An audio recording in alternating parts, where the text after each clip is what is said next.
یا پاشی کا سارا سسٹم، تو اللہ نے جس پانی پر اس نے فخر کیا اسی پانی کے ذریعے سے اللہ نے اسے تباہ و برباد کر کے رکھ دیا۔ سورہ زاریات کا اس پارے میں دوسرا رکوع ہے وَالسَّمَاءَ بَنَيْنَاهَا بِأَيْدٍ وَإِنَّا لَمُوسِعُونَ، آیت نمبر 47 سے 60 تک۔ اللہ تعالیٰ یہاں پر اپنی قدرت کو بیان کر رہے ہیں، ٹھیک ہے، کہ میں نے آسمانوں کو بنایا ہے اپنی پوری قوت کے ساتھ اور ہم ہی انہیں وسعت دینے والے ہیں۔ یہاں پر نبی اکرم صلی اللہ علیہ وسلم کو تسلی دی جا رہی ہے اور کفار کو ڈانٹا جا رہا ہے کہ جو قیامت کے منکرین تھے ان کا سب سے بڑا شک یہ تھا کہ جب ہم مر جائیں گے، ہڈیاں بوسیدہ ہو جائیں گی، تو دوبارہ زندگی کیسے ممکن ہوگی؟ تو اللہ تعالیٰ نے اس کے ریفرنس کے طور پر، اس کی دلیل کے طور پر ہمیشہ زمین و آسمان کی تخلیق کا تذکرہ کیا، کیونکہ انسان کو جو مخلوقات نظر آتی ہیں ان میں سے یہ سب سے بڑی مخلوقات ہے۔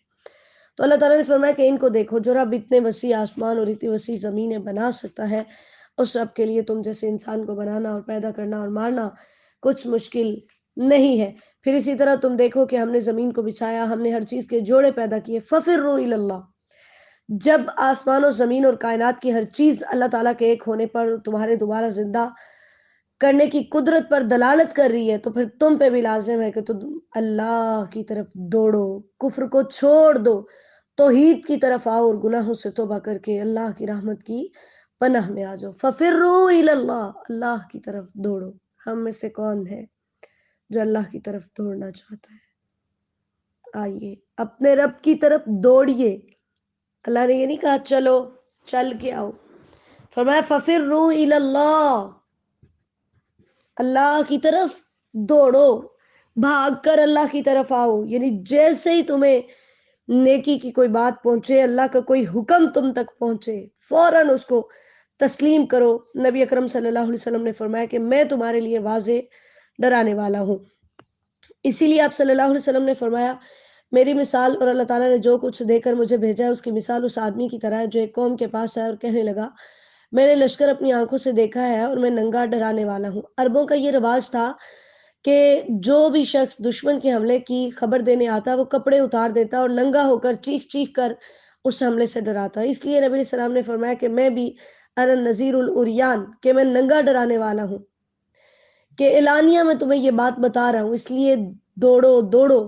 تو ایک گروہ نے اس کی بات مان لی اور آرام کے ساتھ اندھیرے میں چل پڑے اور بچ کر نکل گئے، اور ایک گروہ نے اسے جھٹلا دیا تو لشکر نے صبح صبح ان پہ حملہ کیا اور انہیں تباہ و برباد کر دیا۔ صحیح بخاری کی حدیث نمبر 6482 ہے۔ اسی طرح اللہ تعالیٰ نے شرک کی مذمت کی ہے کہ تمہیں اللہ تعالیٰ کے ساتھ اور معبود نہیں بنانے۔ نبی علیہ السلام نے فرمایا میں تمہیں بار بار اس سے ڈرانے والا ہوں۔ اللہ تعالیٰ نے رسول اللہ صلی اللہ علیہ وسلم کو تسلی دی کہ آپ سے پہلے جتنے بھی نبی آئے تو لوگوں نے یہی کہا کہ یہ جادوگر ہیں، دیوانے ہیں۔ کیا یہ آپس میں ایک دوسرے کو اس بات کی وصیت کر گئے؟ اصل وجہ یہ ہے کہ یہ سرکش لوگ ہیں۔ فَتَوَلَّ عَنْهُمْ فَمَا أَنْتَ بِمَلُومٍ، آپ پریشان نہ ہوئیے، ٹھیک ہے، کیونکہ آپ کی ذمہ داری تو صرف پیغام پہنچانا ہے۔ وَذَكِّرْ فَإِنَّ الذِّكْرَىٰ تَنفَعُ الْمُؤْمِنِينَ، آپ کی ڈیوٹی صرف نصیحت کرنا ہے۔ آپ نصیحت کیجیے اور ہاں یاد رکھیے نصیحت سے فائدہ وہی حاصل کرے گا جو مومن ہوگا۔ وَمَا خَلَقْتُ الْجِنَّ وَالْإِنسَ إِلَّا لِيَعْبُدُونَ، آیت نمبر 56 میں ہمارا مقصد حیات بتایا گیا ہے کہ آپ نے لوگوں کو جس بات کی نصیحت کرنی ہے وہ ان کو ان کے پیدا ہونے کا مقصد یاد دلانا ہے، اور وہ اللہ تعالیٰ کی عبادت ہے، ٹھیک ہے، وہ اللہ تعالیٰ کی عبادت ہے۔ تو اے انسان تجھے اپنے رب کی عبادت کرنی ہے۔ اللہ نے ہمیں اپنی بندگی کے لیے پیدا کیا ہے اور یہی ہماری تخلیق کا مقصد ہے۔ پہلے پارے میں ہم نے پڑھا تھا یا ایھا الناس اعبدوا ربکم الذی خلقکم، تم اپنے رب کی عبادت کرو کیونکہ اس نے تمہیں پیدا کیا۔ تو ہمیں اللہ تعالیٰ نے عدم سے وجود بخشا، یہ اس بات کا حق رکھتا ہے کہ صرف اسی کی ہی عبادت کی جائے۔ اور اے میرے نبی ان کو بتا دیجئے کہ میرا تم سے دنیا کی کسی رزق کا کسی چیز کا کوئی مطالبہ نہیں، کیونکہ ان اللہ هو الرزاق ذو القوة المتین، رزاق تو اللہ ہے جس کے پاس بڑی طاقت ہے، جو بڑا ہی مضبوط ہے، ٹھیک ہے۔ تو تمام تر رزق کا مالک اللہ ہے۔ دنیا کی طرف رزق کے لیے نظریں لگانا اور یہ کہنا فلاں نے ہمارے کاروبار کو یوں کر دیا، فلاں نے، میں جادو کی حقیقت سے انکار نہیں کر رہی، لیکن یہ یقین رکھیے میرے رب نے جو رزق میرے لیے لکھا ہے وہ مجھے مل کے رہے گا۔ اب اس کا یہ مطلب بھی نہیں ہے کہ آپ اسباب اختیار کرنا چھوڑ دیں کہ ہاں جی میری قسمت میں روٹی لکھی ہے، میں بیٹھی رہوں، نہ میں سبزی خریدوں، نہ کاٹوں، نہ پکاؤں، میرے منہ میں کھانا آ جائے گا، ایسا نہیں ہے، ٹھیک ہے؟ اسباب اختیار کر کے اللہ تعالیٰ پہ توکل کرنا ہے کہ وہ رزاق ہے اور وہ مجھے ضرور رزق دے گا۔ پھر اللہ تعالیٰ نے فرمایا ہے کہ جو منکرین ہیں، جو نہیں مانتے، ان کا بھی وہی حال ہوگا جو ان سے پہلے لوگوں کا ہوا، کیونکہ ان لوگوں کے لیے بہت بڑی ہلاکت ہے جنہوں نے کفر کیا اس دن سے جس کو وہ جھٹلاتے ہیں، یعنی قیامت کے دن کو نہیں مان رہے، جبکہ اسی دن یہ ہلاک کیے جائیں گے۔ سورۃ الطور مکیہ، بسم اللہ الرحمن الرحیم، والطور وکتاب مستور، پہلا رکوع ہے آیت نمبر 1 سے آیت نمبر 28 تک۔ اللہ تعالیٰ نے یہاں پر اپنی 5 عظیم الشان مخلوقات کی قسمیں کھائی ہیں اور اس بات کا یقین دلایا ہے کہ قیامت کے دن کا جو عذاب ہے وہ اللہ کے دشمنوں پر واقع ہوگا اور اسے کوئی ہٹانے والا نہیں ہوگا۔ اس میں سب سے پہلے اللہ نے طور کی قسم کھائی۔ طور سے مراد وہ پہاڑ ہے جس پہ پودے اگتے ہیں۔ اسی طرح ایک خاص پہاڑ کا نام بھی طور ہے جس پہ اللہ تعالیٰ نے موسیٰ علیہ السلام کو بلایا تھا۔ اسی طرح ایک ترتیب اور خوبصورتی کے ساتھ لائن میں لکھی ہوئی کتاب کی بھی اللہ تعالیٰ نے قسم کھائی جو بڑے باریک کاغذ کے اندر لکھی ہوئی ہے، اور اس سے مراد لوح محفوظ بھی ہے۔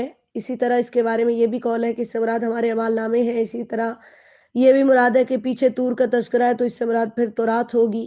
اسی طرح اس سے مراد آسمانی کتابیں یا قرآن مجید، تو یہ سب چیزیں ہی اس میں شامل ہو سکتی ہیں۔ پھر اسی طرح اللہ تعالیٰ نے بیت المعمور کی قسم کھائی، اس کے بارے میں رسول اللہ صلی اللہ علیہ وسلم نے فرمایا پھر ہمارے ساتھ 7ویں آسمان کی طرف چڑھے، یعنی یہ معراج کے وقت کی بات ہو رہی ہے۔ تو جبرائیل علیہ السلام نے دروازہ کھولنے کے لیے کہا گیا کون ہے؟ کہا جبرائیل ہوں۔ کہا گیا اور آپ کے ساتھ کون ہے؟ کہا محمد صلی اللہ علیہ وسلم ہے۔ کہا گیا کہ ان کی طرف پیغام بھیجا گیا ہے؟ کہا ہاں پیغام بھیجا گیا ہے۔ تو نبی علیہ السلام فرماتے ہیں تو ہمارے لیے دروازہ کھول دیا گیا تو میں نے ابراہیم علیہ السلام کو دیکھا کہ وہ اپنی پیٹھ کی ٹیک بیت المعمور کے ساتھ لگا کر بیٹھے ہوئے تھے، اور اس گھر میں ہر روز 70,000 فرشتے داخل ہوتے ہیں، اور جو ایک دفعہ داخل ہو جاتے ہیں وہ پھر کبھی دوبارہ اس میں داخل نہیں ہوتے۔ صحیح مسلم کی حدیث نمبر 162 ہے۔ یعنی بیت المعمور 7 آسمانوں کے اوپر فرشتوں کی عبادت کا ایک مرکز ہے۔ تو اسی طرح پھر والسقف المرفوع، بلند چھت کی قسم کھائی گئی اور اس سے مراد آسمان ہے، یہ بھی اللہ تعالیٰ کی ایک وسیع ترین مخلوق ہے۔ اسی طرح بھڑکتے ہوئے سمندر کی قسم کھائی گئی جو لبالب بھرا ہوا ہے اور ہر وقت بھرے رہنے کی وجہ سے وہ جوش مار رہا ہے۔ اللہ تعالیٰ نے 5 قسمیں کھا کر فرمایا ان عذاب ربک لواقع، آپ کے رب کا عذاب واقع ہونے والا ہے اور پھر اس کو کوئی ٹالنے والا نہیں۔ پھر اللہ تعالیٰ نے اس کی کیفیات بیان کی ہے کہ جب وہ عذاب واقع ہوگا تو پھر اس وقت آسمان میں سخت لرزہ پیدا ہوگا اور وہ نہایت تیزی سے چکر کھائے گا اور آخرکار پھٹ جائے گا۔ وَتَسِيرُ الْجِبَالُ سَيْرًا، پہاڑ بھی چلیں گے۔ آج یہ اتنی مضبوط جو مخلوق تمہیں نظر آتی ہے، روز قیامت یہ ریت کی طرح اڑا دیے جائیں گے۔ جب ان مخلوقات کا یہ حال ہوگا تو انسان کا کیا حال ہے؟ اللہ تعالیٰ فرماتے ہیں پھر انہیں سختی سے جہنم کی طرف دھکیل دیا جائے گا اور انہیں کہا جائے گا یہی وہ آگ ہے جس کو تم جھٹلاتے تھے، ٹھیک ہے؟ اور پھر جہنمی جب جہنم میں چلے جائیں گے تو اللہ تعالیٰ فرمائیں گے کہ اب تم آؤ زاریاں کرو، صبر کرو، نہ کرو کوئی مسئلہ نہیں، رہنا تم نے یہاں ہی ہے، اور یہ تمہارے اپنے اعمال کی وجہ سے، ہمارا تم پہ کوئی ظلم نہیں ہے۔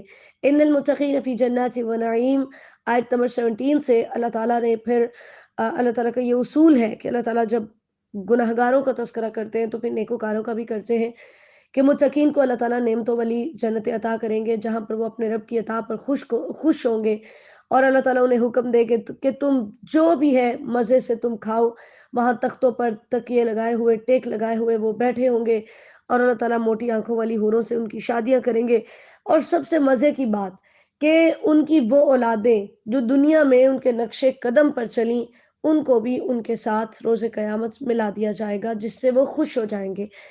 اسی لیے حضرت عبداللہ بن عباس رضی اللہ عنہ فرماتے ہیں کہ اللہ تعالیٰ مومن کی خاطر اس کی اولاد کو اونچا لے جائے گا، خواہ وہ عمل میں اس سے کم ہوں گے، تاکہ اللہ تعالیٰ ان کے ذریعے سے اس کی آنکھ کو ٹھنڈا کر دے۔ یعنی چاہے ان کے نیک عمل کم ہی ہوں لیکن ہوں وہ توحید پرست اور ہوں وہ نیک، تو اللہ تعالیٰ ان میاں بیوی کو، ان کے بچوں کو جنت میں اکٹھا کر دیں گے۔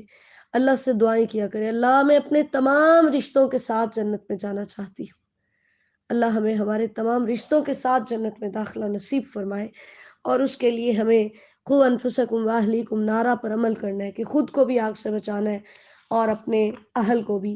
تو اللہ تعالیٰ فرماتے ہیں وہاں ان کو میوے ملیں گے، وہاں پر ان کو فاکہہ ایسا پھل ہوتا ہے جو لذت کے لیے کھایا جاتا ہے، وہاں پر ان کو تر و تازہ گوشت ملے گا جو وہ چاہیں گے، وہاں پر لبالب بھرے ہوئے شراب کے جام کے پیالے ہوں گے کہ جس کے اندر نہ تو لغو باتیں ہوں گی اور نہ ہی وہ شراب پینے کے بعد انسان گناہ کی طرف آمادہ ہوگا۔ وہاں پھر نوجوان لڑکے گویا کہ وہ چھپے ہوئے موتی ہیں، وہ ان کی خدمت کے لیے وہاں پر معمور ہوں گے اور آپس میں ایک دوسرے سے ان کے سوالات ہوں گے، اور اس طرح وہ دنیا کے بارے میں باتیں کریں گے کہ ہم پہلے بھی اپنے رب سے ڈرتے تھے، اللہ تعالیٰ نے ہم پہ احسان کیا ہے کہ اللہ نے ہمیں نار السموم سے بچا لیے، یعنی جو زہریلی ایک لو ہے اس سے اللہ تعالیٰ نے ہمیں بچا لیا ہے، کیونکہ ہمارا رب البر الرحیم بہت ہی زیادہ نیکیاں کرنے والا، مہربانی کرنے والا اور بڑا رحم کرنے والا ہے۔ اللہ تعالیٰ ہمیں ان میں شامل فرمائے۔ دوسرا رکوع ہے فذکر فما انت بنعمت ربک بکاہن ولا مجنون، آیت نمبر 29 سے 49 تک۔ یہ مشرکین بدبخت رسول اللہ صلی اللہ علیہ وسلم کو کبھی کاہن کہتے، کبھی دیوانہ کہتے۔ کاہن وہ ہوتا ہے کہ جو شیاطین سے تعلق رکھتا ہے اور ان سے سن کر وہ غیب کی خبریں بتاتا ہے، جن میں سے جتنی آسمان سے سنی ہوتی ہے وہ سچی ہوتی ہے اور باقی سب جھوٹ ہو جاتا ہے۔ تو یہ بدبخت ایسے تھے کہ جب بھی رسول اللہ صلی اللہ علیہ وسلم ان کو اللہ کی طرف بلاتے اور یہ کہتے کہ ہم اتنا اگنور کرتے ہیں، اس کے باوجود یہ پھر سے آ جاتا ہے، تو لگتا ہے اس کو کوئی دیوانگی ہو گئی ہے، ٹھیک ہے۔ اسی طرح نعوذ باللہ کبھی کہتے کہ یہ شاعر ہے، اور کبھی کس طرح کی نبی علیہ السلام کے بارے میں بات، کبھی کس طرح کی۔ اللہ تعالیٰ فرماتے ہیں خود کو بڑا عقل مند کہتے ہیں، ام تأمرہم احلامہم بہذا، کیا ان کی عقلیں ان کو اسی بات کا حکم دیتی ہیں کہ یہ ایسا کام کرے، ٹھیک ہے، کہ کیا ہو گیا ان کو، یہ کہتے ہیں کہ اس نے یہ قرآن خود گھڑ لیا ہے۔ اللہ تعالیٰ فرماتے ہیں بل لا یؤمنون، اصل وجہ یہ ہے کہ یہ اس پر ایمان نہیں رکھتے، اس لیے ایسے الزامات لگا رہے ہیں۔ فَلْيَأْتُوا بِحَدِيثٍ مِّثْلِهِ إِن كَانُوا صَادِقِينَ، یہ سب سے آخری چیلنج تھا کہ ان سے کہہ دو اگر یہ ان پڑھ ہو کر اتنا عمدہ کلام پیش کر سکتا ہے تو تم تو پڑھے لکھے ہو، جاؤ اس جیسی ایک بات ہی لے آؤ، ان كانوا صادقین، اگر سچے ہو۔ تو وہ اس چیلنج کا جواب نہ دے سکے، ٹھیک ہے۔ اللہ تعالیٰ فرماتے ہیں کہ ان کو کیا ہو گیا ہے، یہ میرے ساتھ ہی کفر کر رہے ہیں، اور یہاں پر اللہ تعالیٰ نے 3 سوال کیے ہیں اس بات کو ثابت کرنے کے لیے کہ محمد رسول اللہ صلی اللہ علیہ وسلم اللہ کے سچے رسول ہیں، قرآن اللہ کی سچی کتاب ہے، ٹھیک ہے۔ اللہ تعالیٰ نے فرمایا کہ محمد صلی اللہ علیہ وسلم جو دعوت تمہارے سامنے پیش کر رہے ہیں وہ یہی ہے کہ اللہ تعالیٰ تمہارا خالق ہے، اس لیے تمہیں اسی کی عبادت کرنی چاہیے، اس کے ساتھ کسی اور کو شریک نہیں ٹھہرانا چاہیے۔ تو اللہ تعالیٰ فرماتے ہیں کہ ان کے انکار کی وجہ کیا ہے، اگر یہ اللہ کو خالق نہیں مانتے تو ان سے پوچھئے کہ پھر کون ہے جس نے ان کو پیدا کیا، یا وہ بغیر کسی پیدا کرنے والے کے ہی پیدا ہو گئے، تو ایسا تو نہیں ہو سکتا، ٹھیک ہے۔ یا پھر ان سے پوچھئے کہ یہ خود ہی پیدا ہو گئے، ایسا بھی نہیں ہے، ٹھیک ہے، کیونکہ کوئی بھی چیز ہے اس کا ایک خالق ہوگا اور وہ چیز مخلوق ہوگی۔ یا پھر ان سے پوچھئے کہ آسمان و زمین انہوں نے بنائے ہیں، ایسا بھی نہیں ہے، ٹھیک ہے۔ یہ کائنات تو تب بنی جب ان کا نام و نشان بھی نہیں تھا۔ تو ان سے پوچھئے کہ پھر کیا وجہ ہے جو یہ ایمان نہیں لا رہے، کیا ان کے پاس اللہ کی رحمت کے خزانے، کیونکہ ان کا اعتراض تھا کہ اگر اللہ نے نبوت دینی ہے تو مکہ اور طائف کے سرداروں کو دیتے۔ تو اللہ تعالیٰ نے فرمایا کیا ان سے پوچھئے کہ آپ کے رب کے خزانے ان کے پاس ہیں، یا ان خزانوں کے اوپر یہ دروگے ہیں، دربان ہیں کہ جس کو یہ چاہیں گے اس کو یہ دیں گے، یا ان کے پاس کوئی سیڑھی ہے جس پر چڑھ کر یہ آسمانوں کی خبریں سنتے ہیں اور جس سے ان کو پتہ چلا ہو کہ محمد صلی اللہ علیہ وسلم اللہ کے نبی نہیں ہیں۔ اللہ تعالیٰ نے فرمایا کہ ان سے پوچھئے ام لہ البنات ولکم البنون، اللہ کے لیے بیٹیاں بناتے ہو، اپنے لیے بیٹے بناتے ہو۔ اے میرے نبی کیا آپ ان سے کوئی سوال کرتے ہیں کہ یہ اس تاوان کی وجہ سے بوجھل ہو گئے، کیا آپ کی کوئی بھاری بھر تنخواہ ہو جس کی وجہ سے یہ آپ کی طرف متوجہ نہ ہو رہے ہو، یا ان کے پاس غیب کی خبریں ہوں جنہیں وہ لکھ رہے ہوں؟ اصل وجہ یہ ہے کہ یہ خفیہ چالیں چل رہے ہیں۔ اللہ تعالیٰ فرماتے ہیں کہ ان کی چالیں ناکام ہوں گی اور یہ کہتے ہیں اللہ کے علاوہ کوئی اور معبود ہے، سبحان اللہ عما یشرکون، اللہ ان کے شرک سے پاک ہے۔ پھر اسی طرح کفار مکہ آئے روز نبی علیہ السلام سے نیا مطالبہ کرتے تو اللہ تعالیٰ نے فرمایا کہ یہ مطالبات صرف آپ کو لاجواب کرنے کے لیے کرتے ہیں، ان کو بتا دیجئے کہ اگر ہم تمہارے طلب کردہ معجزات تمہیں دکھا بھی دے تو پھر بھی تم ایمان نہیں لاؤ گے، اس لیے میرے نبی صلی اللہ علیہ وسلم ان کو چھوڑ دیجئے، یہ اپنی بحث مباحثے کے اندر لگے رہیں، اور جب قیامت کا دن قائم ہوگا وہاں ان کی کوئی چال ان کے کام نہیں آئے گی، وہاں ان کی کوئی مدد نہیں ہوگی، وہاں دردناک عذاب سے دوچار ہوں گے۔ اس بل حکم ربک، اور اے میرے نبی آپ اپنے رب کے حکم کے آنے تک صبر کیجئے، کیونکہ آپ ہماری آنکھوں کے سامنے ہیں۔ تو ثابت ہوا کہ اللہ رب العالمین کی آنکھیں ہیں، لیکن نہ ان کی کیفیت بیان کر سکتے ہیں، نہ ان کی مثال بیان ہو سکتی ہے، نہ ان کو مخلوقات کے ساتھ تشبیہ دے سکتے ہیں، اور نہ ہی ہم ان کا انکار کر سکتے ہیں۔ ہمارا ایمان ہے کہ اللہ کی آنکھیں ہیں جیسے اس کی شان کے لائق ہیں۔ وَسَبِّحْ بِحَمْدِ رَبِّكَ حِينَ تَقُومُ، اللہ تعالیٰ نے فرمایا کہ جب آپ کھڑے ہوں تو اس وقت آپ اپنے رب کی حمد و ثنا بیان کیجئے، یعنی سبح سے مراد سبحان اللہ کہنا اور حمد سے مراد الحمدللہ کہنا، کہ جب آپ اپنی نیند سے اٹھیں تو آپ ایسے کہیں۔ اسی طرح آپ کسی مجلس میں سے اٹھیں تو آپ ایسے کہیں۔ نبی علیہ السلام نیند سے اٹھتے تو فرماتے تھے الحمدللہ الذی احیانا بعد ما اماتنا والیہ النشور۔ اسی طرح جب آپ مجلس سے اٹھتے تو آپ فرماتے سبحانک اللہم وبحمدک اشہد ان لا الہ الا انت استغفرک واتوب الیک۔ رات کو بھی آپ اللہ کی حمد و ثنا بیان کیجیے، اس سے مراد فجر کی نماز ہے اور تہجد کی نماز ہے، اور اسی طرح وہ ادبار النجوم، ستاروں کے جانے کے بعد بھی اس سے مراد فجر کی نماز ہے، ٹھیک ہے۔ تو یعنی اس کے اندر بھی پوری 5 نمازیں آ جاتی ہیں کہ اللہ تعالیٰ نے فرمایا کفار کے یا دشمن کے مقابلے میں آپ کے پاس جو سب سے قیمتی ہتھیار ہے وہ اللہ کا ذکر ہے، وہ نماز ہے۔ یہ جب وہ پڑھیں گے تو آپ کے دل کو تسلی ملے گی، آپ کو سکون ملے گا اور آپ کی ٹینشن ریلیز ہو جائے گی۔ آج اگر ہم بھی اپنے غموں کو، اپنے دکھوں کو، اپنی پریشانیوں کو ختم کرنا چاہتے ہیں تو ہمیں بھی چاہیے کہ ہم نماز کی طرف جلدی کیا کریں، ذکر الہی کی طرف جلدی کیا کریں۔ اللہ تعالی ہمیں توفیق عطا فرمائے۔ سورۃ النجم مکیہ، بسم اللہ الرحمن الرحیم، پہلا رکوع ہے آیت نمبر 1 سے 25 تک۔ وَالنَّجْمِ إِذَا هَوَىٰ مَا ضَلَّ صَاحِبُكُمْ وَمَا غَوَىٰ۔ اللہ تعالیٰ نے یہاں پر ستارے کی قسم کھائی، ٹھیک ہے، اور اس کے گرنے کی قسم کھائی، کیونکہ قرآن پاک جب قسم کھاتا ہے تو اس کا مقصد اس بات میں تاکید پیدا کرنا ہوتا ہے، اور اسی طرح جو ہے وہ اس چیز کی عظمت کو بیان کرنا مقصد ہوتا ہے جس کی قسم کھائی جا رہی ہوتی ہے۔ تو اللہ تعالیٰ نے یہاں پر ستارے کا تذکرہ کیا، اور اس کے ساتھ اللہ تعالیٰ نے یہ بات سمجھائی کہ یہ ستارے ہی ہیں کہ جن کے ذریعے سے اللہ تعالیٰ نے آسمانوں کی حفاظت کی، تب جب اللہ تعالیٰ نے محمد مصطفیٰ صلی اللہ علیہ وسلم کی طرف وحی بھیجی، اسی کو تلاش کرنے کے لیے تو جنات نکلے تھے، انشاءاللہ ہم سورہ جن میں بھی پڑھیں گے۔ ما ضل صاحبکم وما غوا، ضلع ضلالت اس سے مراد ہے، اور غوا سے مراد غوائب۔ ضلالت کہتے ہیں کوئی شخص لا علمی کی وجہ سے غلط راستے پر چل پڑے یا اسے سیدھا سمجھ لے، اور غوا کا مطلب ہوتا ہے کہ کوئی شخص جان بوجھ کر سیدھے راستے سے ہٹ جائے۔ اللہ تعالیٰ نے قسم اٹھا کے کہا کہ تمہارا ساتھی نہ تو نا علمی کی وجہ سے غلط راستے پر چلا ہے اور نہ ہی جان بوجھ کر سیدھے راستے سے ہٹا ہوا ہے، ٹھیک ہے، کہ تم یہ غلط بات کر رہے ہو، یہ تو اتنا اتنا اتنا عظیم ہے کہ وما ينطق عن الهوى، یہ تو اپنی خواہش سے بولتا بھی نہیں، کیونکہ بھولنے یا جان بوجھ کر غلط راستے پر چلنے کی وجہ یہ ہوتی ہے کہ انسان صحیح راستہ بتانے والے کی بجائے اپنے گمان یا اپنی خواہش کے پیچھے چل پڑے۔ تو اللہ تعالیٰ نے فرمایا کہ ایسا نہیں ہے، یہ تو اپنی مرضی سے بولتا بھی نہیں ہے، تو غلط راستے پر کیسے چلے گا؟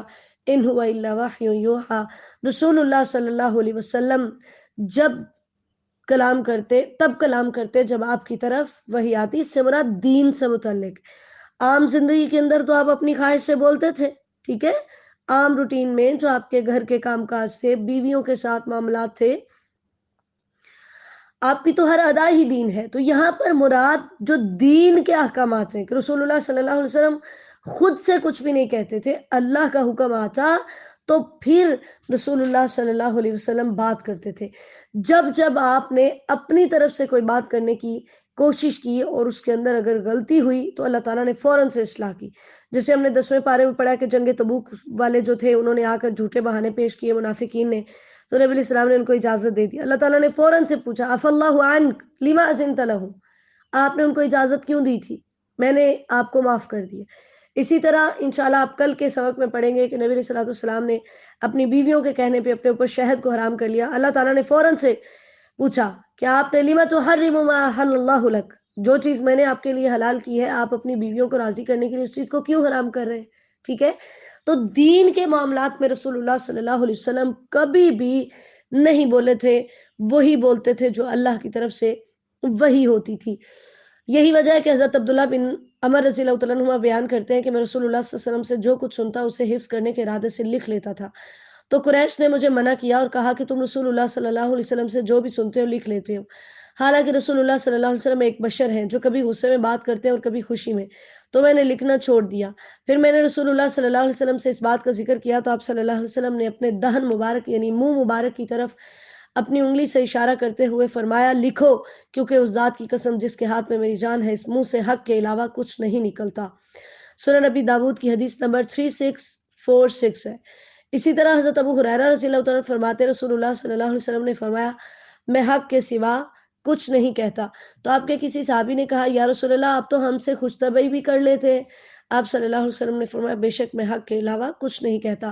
مسند احمد کی حدیث نمبر 8481 ہے. یعنی نبی علیہ الصلوۃ والسلام جب مذاق کرتے تھے تو وہ بھی حق اور سچ پہ مبنی ہوتا تھا. ٹھیک ہے، آپ کے مذاق کے اندر بھی کبھی کوئی جھوٹ نہیں ہوتا تھا. تو اللہ تعالیٰ نے دین کے معاملات میں جب بھی کوئی ضرورت پڑی بذریعہ وہی اللہ تعالیٰ نے فوراً سے آپ کو آگاہ کر دیا. لیکن جو روزمرہ کی بول چال تھی، آپ کی خوراک کے معاملے، آپ کے کھانے پینے، لباس، دوسرے معاملات، تو اس کے اندر آپ وہی کی طرف سے آزاد تھے کہ وہ آپ اپنی مرضی سے بات بھی کر سکتے تھے، کھا پی بھی سکتے تھے، آپ اپنی مرضی سے پہن بھی سکتے تھے. ٹھیک ہے، اللہ تعالیٰ فرماتے ہیں علمہ شدید القوا کہ نبی اکرم صلی اللہ علیہ وسلم کو سکھانے والا ایک بڑا ہی طاقتور فرشتہ ہے جس کا نام جبرائیل علیہ الصلوۃ والسلام ہے. اور پھر تذکرہ ہے کہ رسول اللہ صلی اللہ علیہ وسلم نے حضرت جبرائیل علیہ السلام کو دیکھا. یہاں پر معراج کا تذکرہ ہے اور نعوذ باللہ لوگوں نے اس سے یہ سمجھ لیا کہ رسول اللہ صلی اللہ علیہ وسلم نے اللہ تعالیٰ کو دیکھا، جبکہ ہم نے صحیح بخاری کی حدیث 7ویں پارے میں پڑھی تھی اور اسی طرح 15ویں پارے میں معراج کے موقع پر بھی ہم نے پڑھی تھی. سیدہ عائشہ رضی اللہ تعالیٰ عنہا نے فرمایا کہ اس شخص نے جھوٹ بولا جس نے یہ کہا کہ رسول اللہ صلی اللہ علیہ وسلم نے اللہ کو دیکھا ہے. بلکہ یہ جو ہے نا ثم دنا فتدلی کہ وہ قریب ہوا پھر وہ اتر آیا پھر 2 کمان کے قریب فاصلہ رہ گیا تھا، یہ بات ہے حضرت جبرائیل علیہ السلام کے بارے میں. جیسے رسول اللہ صلی اللہ علیہ وسلم خود فرماتے ہیں کہ وہی پہلی وہی نازل ہوئی پھر کچھ گیپ آیا پھر دوسری وہی نازل ہوئی. تو یہ جو درمیانی گیپ تھا اس میں کہتے ہیں رسول اللہ صلی اللہ علیہ وسلم ایک دفعہ میں چلا جا رہا تھا، اچانک میں نے آسمان سے ایک آواز سنی تو میں نے اپنی نگاہ آسمان کی طرف اٹھائی تو کیا دیکھتا ہوں کہ وہی فرشتہ جو میرے پاس ہیرا میں آیا تھا وہ آسمان و زمین کے درمیان ایک کرسی پر بیٹھا ہے. تو میں اس سے ڈر گیا حتیٰ کہ میں زمین پر گر گیا. پھر میں اپنے گھر والوں کے پاس آیا اور کہا مجھے چادر اڑا دو، مجھے چادر اڑا دو. تو انہوں نے مجھے چادر اڑا دی. تو اللہ تعالیٰ نے یہ آیات نازل کی، دوسری وہی نازل ہوئی تھی یا ایھا المدثر قم فانذر وربک فکبر وثیابک فطہر والرجز فہجر. کہتے ہیں پھر وہی گرما گرم ہو گئی اور مسلسل آنے لگی. صحیح بخاری کی حدیث نمبر 4926 ہے کہ اس سے مراد جبرائیل علیہ السلام کو دیکھنا ہے، اللہ کو دیکھنا نہیں ہے. اسی طرح رسول اللہ صلی اللہ علیہ وسلم کے بارے میں حضرت عبداللہ بن مسعود رضی اللہ تعالیٰ عنہ بیان کرتے ہیں کہ آپ صلی اللہ علیہ وسلم نے جبرائیل کو دیکھا اور ان کے 600 پر تھے. صحیح بخاری کی حدیث نمبر 4856 ہے. تو یہ عقیدہ رکھنا کہ معراج کی رات نعوذ باللہ اللہ اور نبی علیہ السلام ایک ہوئے تھے، یہ شرک عقیدہ ہے کیونکہ خالق اور مخلوق ایک نہیں ہو سکتے، نوری اور خاکی ایک نہیں ہو سکتے. پھر اللہ تعالیٰ نے فرمایا کہ دل نے اس رات جو دیکھا تھا وہ سچ تھا، جھوٹ نہیں تھا. یعنی نبی اکرم صلی اللہ علیہ وسلم نے معراج کی رات جو کچھ دیکھا وہ سب حق اور سچ پر مبنی تھا. اللہ تعالیٰ نے بیداری کی حالت میں آپ کو جسم اور روح دونوں کے ساتھ معراج کروائی. ٹھیک ہے، اور پھر اللہ تعالیٰ فرماتے ہیں کہ وَلَقَدْ رَآهُ نَزْلَةً أُخْرَىٰ. ایک دفعہ رسول اللہ صلی اللہ علیہ وسلم نے جبرائیل کو تب دیکھا جب دوسری وحی نازل ہوئی اور دوسری دفعہ ان کو سدرۃ المنتہا کے پاس دیکھا. یہ ایک بیری کا درخت ہے، جیسے اس کے نام کی وجہ بھی حضرت عبداللہ بن مسعود رضی اللہ عنہ بیان کرتے ہیں. جب رسول اللہ صلی اللہ علیہ وسلم کو معراج کے لیے لے جایا گیا تو آپ سدرۃ المنتہا تک پہنچے اور وہ چھٹے آسمان میں ہے۔ زمین سے اوپر جو کچھ چڑھتا ہے اس کی انتہا وہاں تک ہوتی ہے، پھر اسے وہاں سے لے لیا جاتا ہے، اور اس کے اوپر سے جو کچھ اترتا ہے اس کی انتہا بھی وہیں تک ہوتی ہے، پھر اسے وہاں سے لے لیا جاتا ہے۔ صحیح مسلم کی حدیث نمبر 173 ہے۔ اسی طرح نبی اکرم صلی اللہ علیہ وسلم نے فرمایا، پھر سدرۃ المنتہا میرے سامنے ظاہر ہوئی، یعنی وہاں پر میں نے جبرائیل کو دیکھا۔ پھر سدرۃ المنتہا میرے سامنے ظاہر ہوئی، دیکھا تو اس کے بیر ہجر شہر کے مٹکوں کی طرح اور اس کے پتے ہاتھیوں کے کانوں کی طرح ہے، اور پھر اسی کے پاس جنت المأوا ہے، یعنی جو ٹھکانہ ہے۔ نبی اکرم صلی اللہ علیہ وسلم نے فرمایا، پھر مجھے سدرۃ المنتہا تک پہنچایا گیا اور اسے ایسے رنگوں سے ڈھانپا ہوا تھا کہ میں نہیں جانتا وہ کیا تھے۔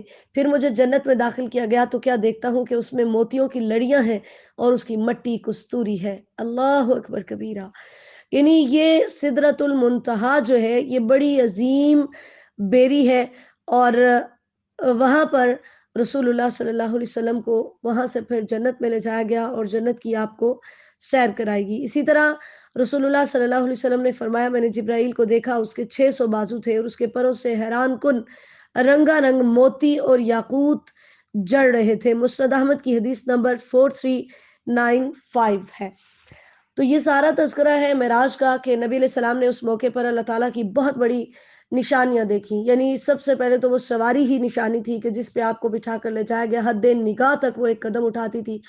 پھر آسمانوں کے اندر جو آپ نے عجائبات دیکھے، انبیاء کرام علیہ السلام سے ملاقات کی، پھر آپ نے اس موقع پر دجال کو دیکھا، جنت اور جہنم کی آپ کو سیر کرائی گئی، جہنم کے دربان مالک کو دیکھا، آپ نے سدرۃ المنتہا کو دیکھا، نہر کوثر کو دیکھا، اسی طرح بیت المعمور کو دیکھا، ٹھیک ہے۔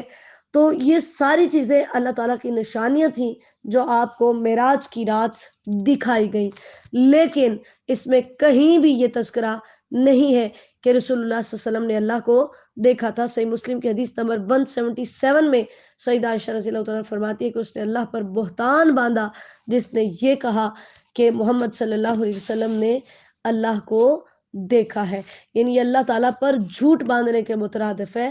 تو صحیح عقیدہ یہ ہے کہ رسول اللہ صلی اللہ علیہ وسلم نے زندگی میں اللہ تعالیٰ کو نہیں دیکھا۔ پھر لات منات اور عزا کا تذکرہ ہے جو کہ مشرکین کے بت تھے، اور انہوں نے اپنے بتوں کے نام اللہ کے ناموں پر ہی بگاڑ کر رکھے ہوئے تھے۔ اللہ تعالیٰ فرماتے ہیں کہ تم کہتے ہو ہمارے لیے بیٹیاں اور بیٹے اور اللہ کے لیے بیٹیاں، تو یہ تو بڑی ہی ناانصافی والی تقسیم ہے، کیونکہ اس کی مخلوقات ہیں، اس نے اگر اولاد بنانی تھی تو پھر وہ عمدہ چیز کو بناتا۔ تو اللہ تعالیٰ فرماتے ہیں ان کی کوئی حقیقت نہیں ہے، ان بتوں کی یہ محض نام ہے جو تم نے اور تمہارے آباء و اجداد دے رکھے ہوئے ہیں، یہ صرف گمان کی پیروی ہے۔ تو تمہارے پاس تمہارے رب کی طرف سے ہدایت آ چکی ہے، اور یاد رکھو فَلِلَّهِ الْآخِرَةُ الْأُولَىٰ، یہ دنیا اور آخرت ہر چیز اللہ کی ہے۔ اس وجہ سے دنیا کا مالک بھی اللہ ہے، آخرت کا مالک بھی اللہ ہے، اس لیے تمہیں چاہیے کہ تم ان خود ساختہ معبودوں کو چھوڑ کر اپنے رب کی طرف رجوع کرو۔ دوسرا رکوع ہے آیت نمبر 26 سے وَكَم مِّن مَلَكٍ فِي السَّمَاوَاتِ، آیت نمبر 32 تک اللہ تعالیٰ فرماتے ہیں کہ تم فرشتوں کو حاجت روا اور مشکل کشا مانتے اور ان کے ناموں پر تم نے اپنی دیوی اور دیوتاؤں کے نام رکھے ہیں، تو یاد رکھو وہ بھی سفارش کا حق نہیں رکھتے مگر جس کے لیے اللہ چاہے، یعنی اللہ تعالیٰ اجازت دیں گے تو سفارش ہوگی، ادروائز نہیں ہوگی۔ پھر رب العالمین نے فرمایا کہ انہوں نے جو ہے بغیر علم کے اپنے گمان کے پیچھے یہ چل رہے ہیں اور گمان کی وجہ سے گمراہ ہوئے ہیں۔ اللہ تعالیٰ کو خوب پتہ ہے ہدایت یافتہ کون ہے اور گمراہ کون ہے، اور ان کو جان لینا چاہیے کہ زمین و آسمان کی ہر چیز کا اختیار اللہ کے پاس ہے۔ وہ قیامت بھی اسی لیے قائم کرے گا کہ جنہوں نے کبیرہ گناہ کیے، جنہوں نے چھوٹے گناہ کیے، جنہوں نے نیکیاں کی، اللہ ان سب کو وہاں پر بلائے اور اللہ تعالیٰ ان کا حساب لے، اور وہاں پر اللہ تعالیٰ ان کو عذاب یا سزا سے دو چار کرے، ٹھیک ہے۔ تو الاسم سے مراد گناہ ہے، فواحش سے مراد کوئی بھی بے حیائی گناہ کا کام جس کی بے حیائی انتہا کو پہنچی ہو، اور اللمم سے مراد صغیرہ گناہ ہے۔ عبداللہ بن عباس رضی اللہ تعالیٰ عنہ نبی اکرم صلی اللہ علیہ وسلم سے پھر بیان کرتے ہیں، جیسے حضرت ابو ہریرہ رضی اللہ تعالیٰ عنہ بھی بیان کرتے ہیں کہ اللہ تعالیٰ نے ابن آدم پر زنا میں سے اس کا حصہ لکھ دیا ہے جسے ضروری طور پر اس نے پانا ہی پانا ہے، سو آنکھ کا زنا دیکھنا ہے اور زبان کا زنا بولنا ہے، اور نفس تمنا کرتا ہے اور خواہش کرتا ہے، اور شرمگاہ اس سب کو سچا کر دکھاتی ہے یا جھوٹا۔ صحیح بخاری کی حدیث نمبر 6243 ہے۔ اللہ تعالیٰ نے اس کے ساتھ ہی امید دلائی ہے کہ میری رحمت بہت وسیع ہے، اگر تم توبہ کرتے ہو تو پھر میں تمہیں معاف کر دوں گا، کیونکہ جب تم اپنی ماں کے پیٹ میں تھے تو اس وقت بھی اللہ تعالیٰ تمہیں جانتا تھا۔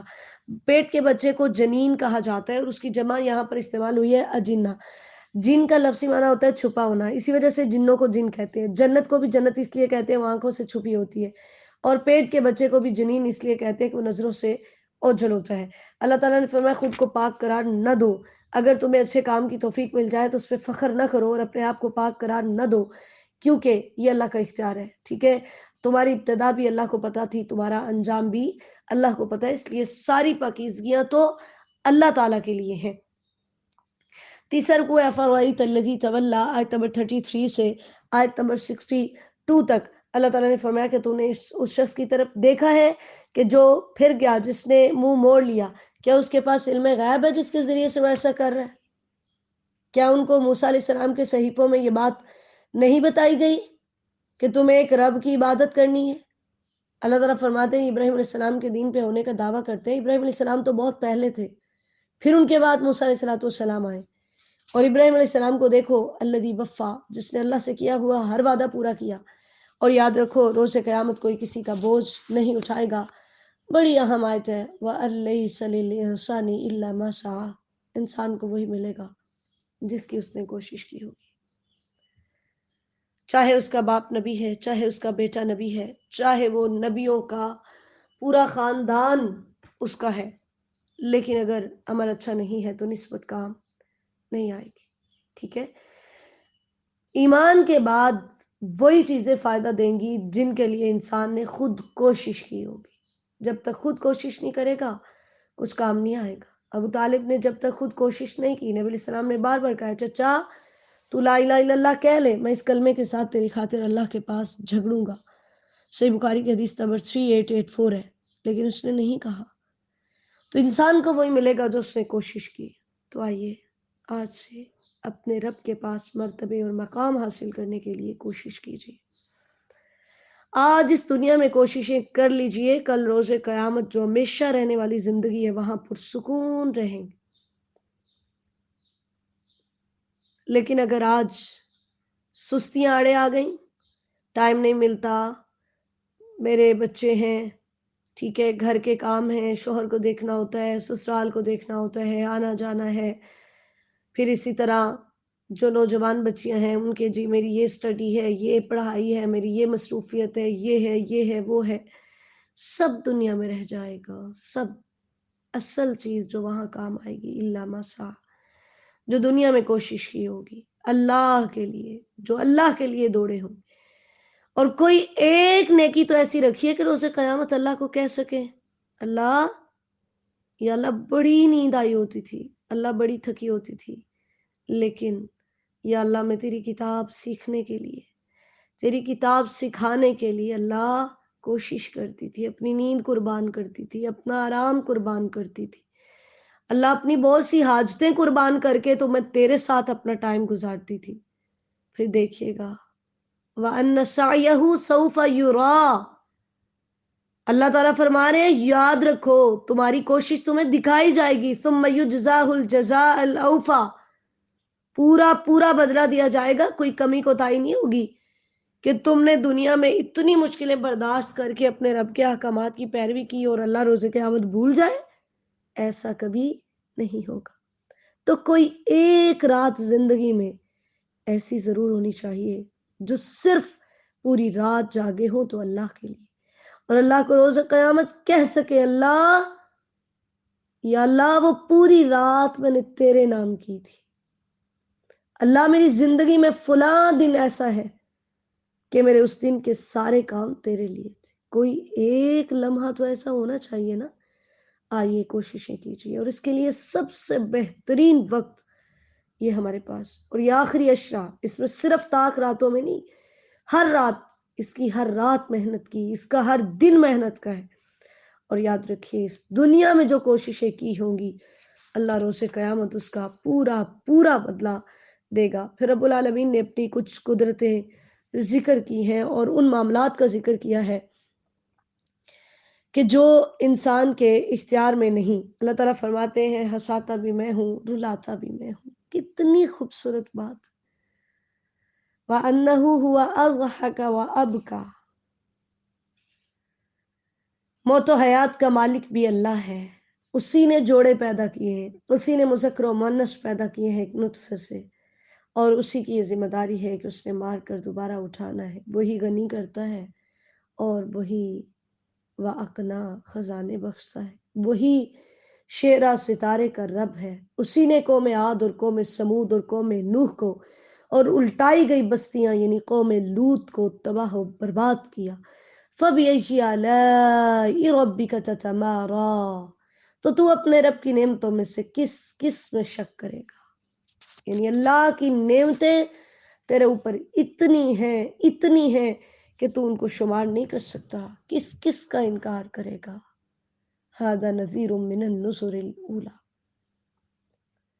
یہ رسول پہلے ڈرانے والوں کی طرح تمہیں ڈرانے والا ہے، اور یاد رکھو وہ قریب آنے والی قریب آ چکی ہے۔ اس سے مراد قیامت، جس کو اللہ کی طرف سے کوئی دور کرنے والا نہیں ہوگا۔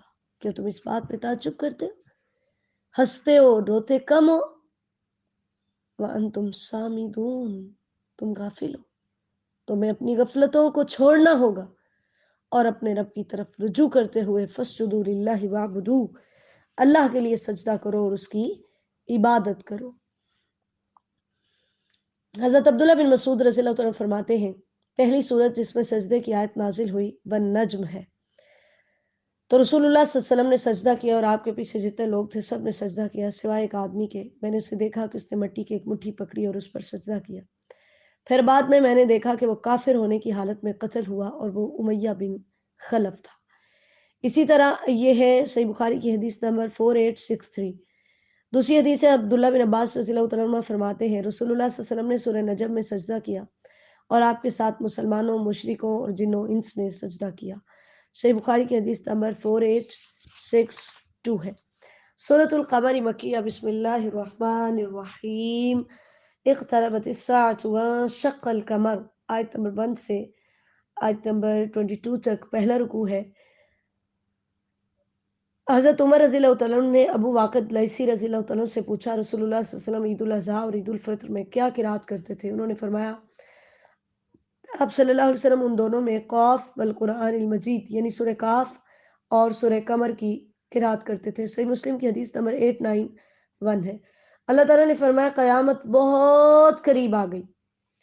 رسول اللہ صلی اللہ علیہ وسلم نے اپنی شہادت کی انگلی اور درمیانی انگلی کی طرف اشارہ کرتے ہوئے فرمایا وہ استوانا وساعت کہاتین، مجھے اور قیامت کو ان دو انگلیوں کی طرف بھیجا گیا، یعنی میں آخری نبی ہوں، اب میرے بعد کوئی نبی نہیں آئے گا، صرف قیامت ہی آئے گی۔ وانشق القمر، اور چاند پھٹ گیا۔ یہ 2 دفعہ ہوا تھا، ایک دفعہ نبی اکرم صلی اللہ علیہ وسلم کے زمانے میں اور یہ آپ کا معجزہ تھا، اور دوسری دفعہ جب قیامت آئے گی تب پھٹے گا۔ عبداللہ بن مسعود رضی اللہ عنہ فرماتے رسول اللہ صلی اللہ علیہ وسلم کے زمانے میں چاند 2 ٹکڑوں میں پھٹ گیا، ایک ٹکڑا پہاڑ کے اوپر تھا اور ایک ٹکڑا اس کی دوسری جانب، تو آپ صلی اللہ علیہ وسلم نے فرمایا گواہ ہو جاؤ۔ صحیح بخاری کی حدیث نمبر 4864 ہے۔ حضرت انس رضی اللہ عنہ فرماتے ہیں اہل مکہ نے آپ صلی اللہ علیہ وسلم سے کوئی معجزہ دکھانے کا سوال کیا تو آپ صلی اللہ علیہ وسلم نے انہیں چاند کا پھٹنا دکھایا۔ صحیح بخاری کی حدیث نمبر 4867 ہے۔ ٹھیک ہے، تو یہ آپ کی نبوت کی بہت بڑی دلیل تھی، اور دوسری دفعہ چاند ٹکڑے ٹکڑے ہوگا، پھٹے گا جب قیامت قائم ہوگی۔ اللہ تعالیٰ نے فرمایا کہ یہ معجزہ آپ نے ان کو دکھا دیا ہے، لیکن آپ ہر طرح کا معجزہ بھی ان کو دکھا دیں تو یہ اعراض کریں گے اور کہیں گے کہ یہ تو ایک جادو ہے جو گزر جانے والا ہے، کیونکہ انہوں نے اپنی خواہشات کی پیروی کی ہے، اس وجہ سے خواہشات کی پیروی کی وجہ سے یہ اندھے ہو چکے ہیں۔ ٹھیک ہے، اس لیے ان کو کچھ سمجھ نہیں آ رہی کہ ہم نے کیا کہنا ہے۔ اللہ تعالیٰ فرماتے ہیں ہم نے ان کے پاس ایسی ایسی خبریں بھی بھیجی ہیں جن کے اندر بڑی سخت ڈانٹ ہے، ان کے اندر ایک کامل نصیحت موجود ہے، لیکن انہوں نے فائدہ حاصل نہیں کیا۔ ٹھیک ہے، ان کو کسی ڈراوے نے کوئی فائدہ نہیں دیا۔ فَتَوَلَّ عَنْهُمْ، اے میرے نبی ان لوگوں کو ڈرانے یا تنبیہ کرنے کا کچھ فائدہ نہیں ہوتا، تو آپ بھی ان سے منہ پھیر لیجئے اور ان کے حال پہ انہیں رہنے دیجئے۔ جو تبلیغ کی ذمہ داری آپ پر ہے بس آپ اس کو پورا کیجئے اور یاد کریے جب پکارنے والا ایک ناگوار چیز کی طرف پکارے گا۔ ٹھیک ہے، اس سے مراد قیامت ہے کہ جب سور میں پھونکا جائے گا تو پھر لوگ اٹھ کر میدان محشر کی طرف جائیں گے، نگاہیں جھکی ہوں گی اور قبروں سے نکل کر یوں جا رہے ہوں گے کأنہم جراد منتشر، جیسے پھیلی ہوئی ٹڈیاں ہوں، استغفر اللہ، یوں سر اٹھائے ہیں اور بھاگتے جا رہے ہیں، وہ دن کفار کے لیے بہت سخت ہوگا۔ اللہ تعالیٰ نے پھر بتایا ہے کہ اے مشرکو، جیسے تم قیامت کو نہیں مانتے، تم سے پہلے قوم نوح نے بھی نہیں مانا تھا، انہوں نے بھی ہمارے بندے کو جھٹلایا تھا، اور انہوں نے کہا تھا کہ وہ مجنوں ہے، وہ دیوانہ ہے۔ تو اس نے اپنے رب سے دعا کی تھی، 950 سال کی تبلیغ کے بعد اللہ کو پکارا تھا، اور ربہ انی مغلوب فانتصر، اللہ میں مغلوب ہوں، میں شکست کھا چکا ہوں، اللہ میں ہار چکا ہوں، فانتصر، اب تو بدلہ لے لے۔ تو پھر اللہ تعالیٰ فرماتے ہیں ہم نے ان پہ آسمانوں سے پانی کے دروازے کھولے اور زمین سے چشمے جاری کیے، ہم نے اس کو ایک تختی پہ کشتی پہ سوار کیا اور ان کو تباہ و برباد کر کے رکھ دیا۔ وَلَقَدْ تَرَكْنَاهَا آیَةً فَهَلْ مِن مُدَّکِرٍ، اللہ تعالیٰ فرماتے ہیں اس میں ایک بہت بڑی نشانی ہے کوئی نصیحت حاصل کرنے والا؟ وہ آئے اور نصیحت حاصل کرے، وہ دیکھے کہ میرا عذاب کیسا ہوا تھا۔ وَلَقَدْ يَسَّرْنَا الْقُرْآنَ لِلذِّكْرِ فَهَلْ مِن مُدَّکِرٍ، اور ہم نے ذکر کو آسان کر دیا، ہے کوئی نصیحت حاصل کرنے والا؟ اللہ تعالیٰ نے اس بات کو قرآن پاک میں یہاں یعنی سورہ قمر میں ایک ہی آیت بار بار ذکر کی ہے کہ ہم نے اس قرآن کو نصیحت کے لیے آسان کر دیا۔ کیا ہے کوئی نصیحت حاصل کرنے والا؟ اور آج ہم کہتے ہیں کہ قرآن پڑھنا بہت مشکل ہے، یہ ہر کسی کے بس کی بات نہیں ہے، یہ تو صرف مولویوں کا کام ہے۔ اللہ تعالیٰ کیا کہہ رہے ہیں؟ اس کے الفاظ بھی آسان ہیں، پڑھنے میں کوئی دقت نہیں ہوتی، اس کے معنی بھی آسان ہے، سمجھنے میں کوئی دقت نہیں ہوتی۔ یعنی اگر کوئی اس کو سیکھنا چاہے، اور یاد رکھیے یہ دنیا کی واحد کتاب ہے جو اتنی آسان ہے، اتنی آسان ہے کہ اس کا حرف بہ حرف اس کو سینے میں محفوظ کیا جا سکتا ہے، جو اتنی آسان ہے اور اتنی خوبصورت ہے کہ جیسے آئی تھی ویسی کی ویسی آج بھی موجود ہے، اس کا کوئی نیو ایڈیشن نہیں آتا، اس کے اندر کوئی چینجنگ نہیں ہوتی، اس کا جو ایڈیشن ایک دفعہ چھپ چکا ہے وہی ہے، کوئی تبدیلی نہیں ہے، کوئی چینجنگ نہیں۔ تو یہ بات کہنا کہ یہ قرآن تو ان کے لیے ہے جو مولوی ہیں وہی پڑھ سکتے ہیں سمجھ سکتے ہیں، ایسا نہیں ہے۔ اللہ خود فرما رہے ہیں کہ میں نے اس کو آسان کر دیا، اسی وجہ سے تو یہ آسانی سے سینے میں محفوظ ہو جاتا ہے، یاد ہو سکتا ہے۔ اس لیے یہ بہانے چھوڑیے اور اللہ کی کتاب کے ساتھ جڑیے۔ میں آپ سب کو دعوت دیتی ہوں، آپ نے پوسٹر دیکھا ہوگا، جیسے قرآن پاک کی ہماری الحمدللہ ایک نئی کلاس شروع ہو رہی ہے، تو آپ سب سے گزارش ہے کہ آپ اس کو جوائن کیجئے۔ جو پہلے سے پڑھ رہے ہیں اللہ تعالیٰ ان کو استقامت نصیب فرمائے، اور جو نہیں پڑھ رہے خدا را کچھ وقت قرآن کو ضرور دیجئے، کیونکہ یہ کتاب اللہ نے نصیحت کے لیے آسان کی ہے، اور اسے قیامت پھر بہانہ کوئی بھی قبول نہیں ہوگا، اور اس کو سیکھنا ہمارے لیے لازم ہے۔ پھر اللہ تعالیٰ نے قوم عاد کا تذکرہ کیا، انہوں نے بھی جھٹلایا تھا۔ اللہ فرماتے ہیں ہم نے ان پہ تند و تیز ہوا بھیجی تھی جس نے ان کی جڑیں اکھیڑ کے رکھ دیں، گویا کہ وہ کھوکھلے ہوئے کھجور کے تنے تھے۔ پھر دیکھو کہ میرا عذاب کیسا ہوا۔ وَلَقَدْ يَسَّرْنَا الْقُرْآنَ لِلذِّكْرِ فَهَلْ مِن مُدَّكِرٍ، کہ ہم نے قرآن کو نصیحت کے لیے آسان کر دیا، ہے کوئی نصیحت حاصل کرنے والا؟ دوسرا رکوع ہے کذبت ثمود بالنذر، آیت نمبر 23 سے 40 تک۔ اللہ تعالیٰ نے پھر قوم سمود کا تذکرہ کیا، جب وہ نہ مانے تو پھر اللہ تعالیٰ نے ان کو بھی تباہ و برباد کیا، ٹھیک ہے۔ اللہ تعالیٰ نے ان کے پاس اونٹنی بھیجی، اور ان کو یہ بتایا گیا کہ ایک دن تم نے اپنے جانوروں کو پانی پلانا ہے، ایک دن یہ اونٹنی پانی پیے گی، لیکن انہوں نے اس کی ٹانگیں کاٹ دی، تو اللہ تعالیٰ فرماتے ہیں ہم نے ان پہ ایک چیخ بھیجی، فَكَانُوا كَحَشِيمِ الْمُحْتَظِرِ، اللہ اکبر، کہ جب ہم نے یوں اس عذاب کو بھیجا تو پھر وہ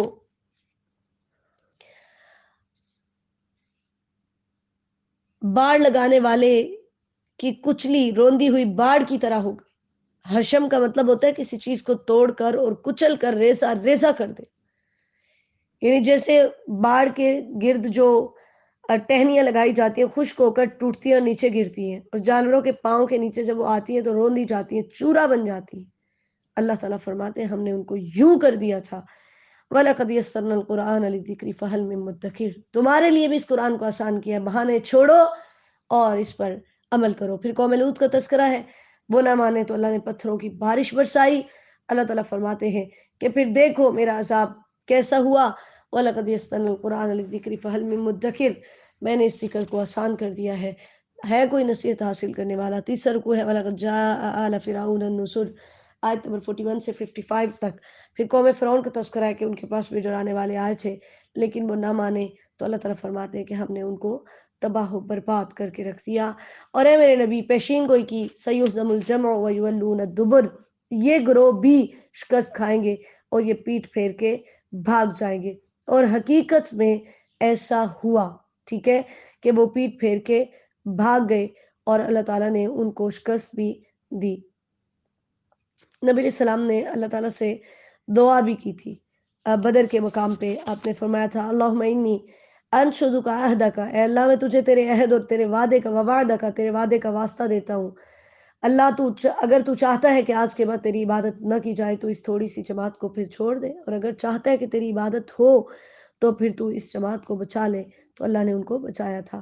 صحیح بخاری کی حدیث نمبر 4875 ہے۔ اللہ تعالیٰ فرماتے ہیں یہ تو دنیا کا عذاب ہے جو کفار کو ملتا ہے، جبکہ آخرت کا عذاب تو اس سے بھی زیادہ سخت ہے اور وہ بہت کڑوا ہے، کہ جب جہنم کے اندر مجرمین رہیں گے اور وہاں ان کو چہروں کے بھل آگ کے اندر گھسیٹا جائے گا، استغفر اللہ واتوب الیہ، اور وہاں پر پھر وہ دردناک عذاب کو چکھیں گے۔ اللہ تعالیٰ فرماتے ہیں اِنَّ كُلَّ شَيْءٍ خَلَقْنَاهُ بِقَدَرٍ، کہ ہم نے ہر چیز کو ایک اندازے کے ساتھ پیدا کیا۔ قدر سے مراد تقدیر ہے، ٹھیک ہے، اور اس پر ایمان لانا ضروری ہے۔ نبی اکرم صلی اللہ علیہ وسلم نے فرمایا اللہ تعالیٰ نے تمام مخلوقات کی تقدیریں آسمان و زمین پیدا کرنے سے 50,000 سال پہلے لکھ لی، اور اس وقت اس کا عرش پانی پر تھا۔